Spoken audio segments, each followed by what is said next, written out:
ಸ್ನೇಹಿತರು ಧರ್ಮಸ್ಥಳದಲ್ಲಿ ಎಲ್ಲ ಶಾಸಕರ ಆಣೆ ಪ್ರಮಾಣ ಮಾಡಿಸ್ತಕ್ಕಂಥ ತೀರ್ಮಾನ ಅದು ಅವರ ಪಕ್ಷದಲ್ಲಿ ತೆಗೆದುಕೊಂಡಂಥ ನಿರ್ಧಾರ ಏನಿದೆ ಅದು ಅವರಲ್ಲಿ ಏನೋ ಒಂದು ನಂಬಿಕೆ ಬರಬಹುದು ವಿಷಯಗಳು ಅಂತಕ್ಕಂಥ ನಿಟ್ಟಿನಲ್ಲಿ ತೀರ್ಮಾನ ಮಾಡ್ಕೊಂಡಿದ್ದಾರೆ. ಒಬ್ಬೊಬ್ಬರು ಒಂದೊಂದು ರೀತಿಯಲ್ಲಿ ಇಂಥ ಒಂದು ಸಂದರ್ಭದಲ್ಲಿ ಪಕ್ಷದಲ್ಲಿ ನಿರ್ಣಯ ಮಾಡ್ತಕ್ಕಂಥದ್ದು ಸಹಜ.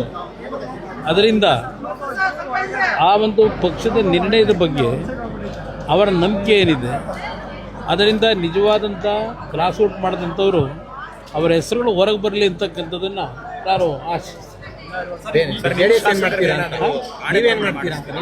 ನಾನೀಗ ಆಗಲೇ ಹೇಳಿದ್ದೀನಿ, ಏಕೆಂದರೆ 17 ಜನವೂ ಬಂದಿದ್ದರು, 17 ಜನವೂ ಮತ ಹಾಕಿದ್ದೇವೆ ಅಂತಾರೆ.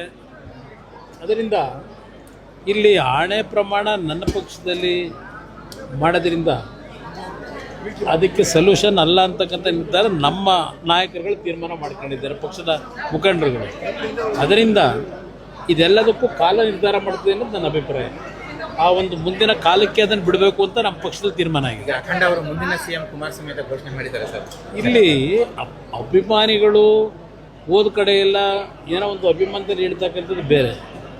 ನನ್ನ ನಿಲುವು ಈಗಾಗಲೇ ಹಲವಾರು ಬಾರಿ ಹೇಳಿದ್ದೇನೆ, ಹೂ ಸೂಟೋದಕ್ಕಿಂತ ಗುಲಾಬಿ ಹೊಲಿಸಿದ್ರು ಅಂತಕ್ಕಂಥ ವಾತಾವರಣ ಆಗೋದು ಬೇಡ. ನಮಗೆ ಬೇಕಾಗಿರೋದು ಕರ್ನಾಟಕದಲ್ಲಿ ಒಂದು ಅತ್ಯುತ್ತಮವಾದಂಥ ಆಡಳಿತವನ್ನು ಕೊಡ್ತಕ್ಕಂಥ ಒಂದು ರಾಜ್ಯದ ಬಗ್ಗೆ ಗೌರವ ಏನಿತ್ತು ಅದು ಸಂಪೂರ್ಣವಾಗಿ ನಾಶ ಮಾಡಿದ್ದಾರೆ. ಇವತ್ತು ಪುನಃ ಈ ರಾಜ್ಯದ ಗೌರವ ಏನಿದೆ, ಉತ್ತಮವಾದಂಥ ಆಡಳಿತವನ್ನು ಕೊಡ್ತಕ್ಕಂಥ ಸರ್ಕಾರ ಅಂತಕ್ಕಂಥದ್ದು ಕರ್ನಾಟಕದ ಬಗ್ಗೆ ಪುನಃ ಹೆಸರನ್ನ ನಾವೇನು ತರಬೇಕಾಗಿದೆ. ಅದು ನನಗಿರ್ತಕ್ಕಂಥ ಮೊದಲನೇ ಆದ್ಯತೆ. ಮುಖ್ಯಮಂತ್ರಿ ಯಾರಾಗಬೇಕು ಏನಾಗಬೇಕು ಅಂತಕ್ಕಂಥದ್ದು ಭಗವಂತರಿಗೆ ಬಿಡೋಣ, ಇಲ್ಲ ನಾಡಿನ ಜನತೆಗೆ ಬಿಡೋಣ. ಹಳೆ ಜೆಡಿಎಸ್ ಟೀಮ್ ವಾಪಸ್ ಆಗುತ್ತಾ ಸರ್ ಪಕ್ಷಕ್ಕೆ? ನಾನು ಯಾರ್ಯಾರು ಬರ್ತಾರೆ ಅಂತಕ್ಕಂಥದ್ದು ಹೇಳಲಿಕ್ಕೆ ಆ ಮಟ್ಟದ ನಿರೀಕ್ಷೆ ಇಟ್ಟಿಲ್ಲ. ಆದರೆ ಒಂದು ಹೇಳ್ತೇನೆ, ಈ ಬಾರಿ ರಾಜ್ಯದಲ್ಲಿ ಎಲ್ಲರ ಆಡಳಿತವನ್ನು ನೋಡಿದ್ದಾರೆ. ಜನತೆಯ ಒಂದು ಭಾವನೆಗಳು ಇರ್ತಕ್ಕಂಥದ್ದು, ರಾಜ್ಯಕ್ಕೆ ಒಂದು ಉತ್ತಮವಾದಂಥ ಆಡಳಿತ ಬೇಕು ಅಂತಕ್ಕಂಥ ವಾತಾವರಣ ನಿರ್ಮಾಣ ಆಗಿದೆ.